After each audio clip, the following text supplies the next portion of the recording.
संपूर्ण महाराष्ट्रभर उद्यापासून छत्रपती शिवाजी महाराज राज्योत्सव अभियान राज्यामध्ये राबवलं जाणार आहे।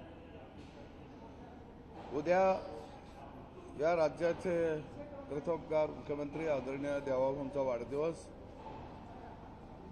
आणि या महाराष्ट्राला घडवण्यामध्ये ज्यांचा सिंहाचा वाटा होता ते कैलासवासी आदरणीय अजितदादा पवार यांच्या जयंतीनिमित्त हे कार्यक्रम होत आहेत आणि या कार्यक्रमाच्या माध्यमातून जनतेच्या समस्याचं निराकरण केलं जाईल।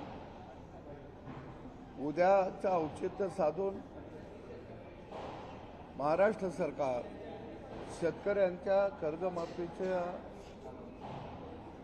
जे पात्र आहेत कर्जमाफीला त्यांच्यावरती खात्यावरती पैसे भरण्यास सुद्धा सुरू करील। निश्चितच या अभियानाच्या माध्यमातून सरकार जनतेच्या दारामध्ये जनतेच्या सेवेमध्ये हा संदेश संपूर्ण महाराष्ट्रामध्ये दिला जाईल। दुसऱ्या बाजूला देशामध्ये नीट परीक्षाच्या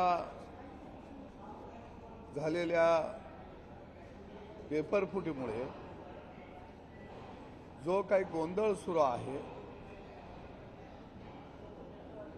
निश्चितपणानं हे एक मोठं देशामध्ये एक षड्यंत्र आहे। नीट पेपरफुटीनंतर जे दोषी होते त्यांना पकडलं गेलेलं आहे। अजून शिवाय वेगवेगळ्या पद्धतीनं त्याची चौकशी करत आहे।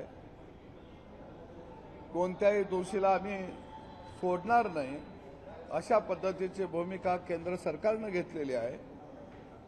त्याच्यानंतर नीटच्या परीक्षा झाल्या, अनेक विद्यार्थी उत्तीर्ण झाले, ते ॲडमिशनसाठी आता धावपळ करत आहेत।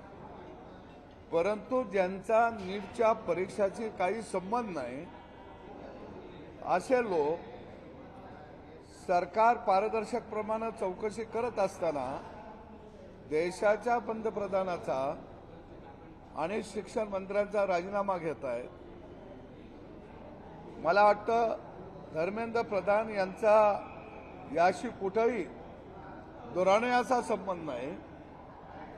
त्या खात्याअंतर्गत जे प्रकरण झालं ते प्रकरण त्यांनी लावून धरलं, चौकशीचे आदेश दिले, परंतु इंडी आघाडीला महाराष्ट्रातल्या महाविकास आघाडीला एनकेन प्रकारे केंद्रातलं आणि राज्यातलं जे सरकार आहे यांच्या विरोधामध्ये अफवा पसरवणे, सरकारच्या विरोधामध्ये वातावरण तयार करणे, सातत्यानं खोटं बोलत राहणे। हे लोक म्हणत आहेत की या आंदोलनाशी आमचा संबंध नाही। इंडिया आघाडी म्हणत आहे, महाविकास आघाडी म्हणत आहे या आंदोलनाशी आमचा संबंध नाही, सरकारनं चर्चा करायला पाहिजे। त्या माझ्याकडं एक ट्रोल नाका म्हणून एक सोशल मीडियाचा पेज चालवलं जातं। या ट्रोल नाका सोशल मीडियाचं हे पेज शरद पवारांचे राष्ट्रवादीचे महाराष्ट्रातले बुद्धिगहान नेते जयंत पाटील यांचा ग्रुप चालवतो। दुसऱ्या बाजूला संपूर्ण प्रकरण या देशामध्ये अशांतता माजवण्याचं काम राज्यामध्ये महाविकास आघाडी करत आहे आणि त्याचं एक उदाहरण आहे जयंत पाटील साहेब प्रेमी इज विथ राष्ट्रवादी महिला काँग्रेस इस्लामपूर शहर म्हणजे ईश्वरपूर शहर यांनी सुद्धा याचं काही दिल्लीमध्ये जे आंदोलन चाललं आहे या आगीमध्ये तेल ओतायचं काम या सोशल मीडियाच्या माध्यमातून ते करत आहे। म्हणजे ह्या आंदोलनामध्ये इंडिया आघाडी महाविकास आघाडी ही आतंकवादासारखी परिस्थिती या देशामध्ये निर्माण करू पाहत आहे। पण मी यांना सांगतो केंद्रात आदरणीय नरेंद्रजी, महाराष्ट्रात आदरणीय देवेंद्रजी आणि शिक्षण खात्यात आदरणीय धर्मेंद्रजी.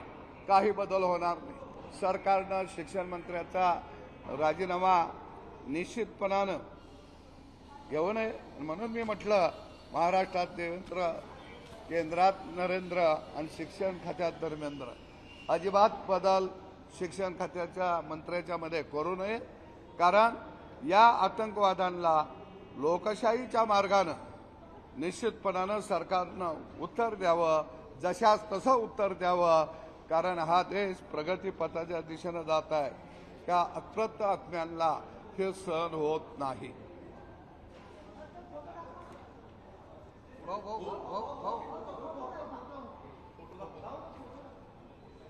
फोटो घ्या.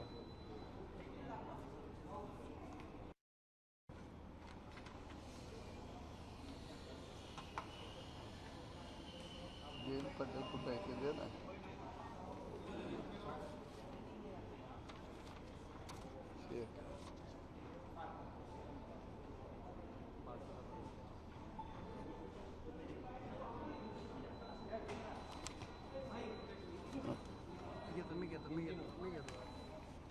हिंदी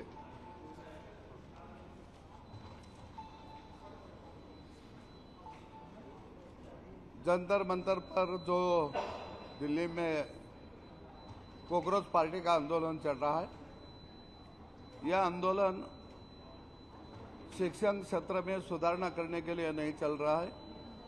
यह आंदोलन केंद्र सरकार के खिलाफ चल रहा है. शिक्षण क्षेत्र में जी नीट का जो पेपर का अफरा-तफरी हुई थी, उसके बारे में सरकार ने जांच के लिए सीबीआई को आदेश दिए थे. कई लोग तो के हाथ में हथकड़ी भी डाल दिए है, कई लोग अंदर भी डाल दिए है. मुझे यह लगता है कि इस दौरान में जो शिक्षण मंत्री धर्मेंद्र प्रधान जी, उन्होंने कोई ऐसा नहीं कि उनका कोई संबंध है. उन्होंने तो सख्त आदेश दिए कि उनकी जांच होना चाहिए. जिन लोग इस अफरा-तफर में है, उनका खिलाफ कार्रवाई करने का केंद्र ने भी सख्त आदेश दिया है. लेकिन दिल्ली में जो आंदोलन चल रहा है, यो आंदोलन जी नीट के बच्चे के लिए नहीं चल रहा है. जी नीट के जो बच्चे थे, उन्होंने दोबारा परीक्षा, उसमें परीक्षा वो बच्चे दे चुके हैं. कई बच्चे पास हो गए, वो दूसरा एडमिशन के लिए काम इधर उधर एडमिशन ढूंढ रहे हैं. तो उनका कोई संबंध नहीं है. जिन लोगों का इस विषय से संबंध नहीं, ये लोग दिल्ली में आंदोलन करके केंद्र को और अलग अलग राज्य में भाजपा गठबंधन के सरकार है, उनके खिलाफ अफवाहें फैला रही है.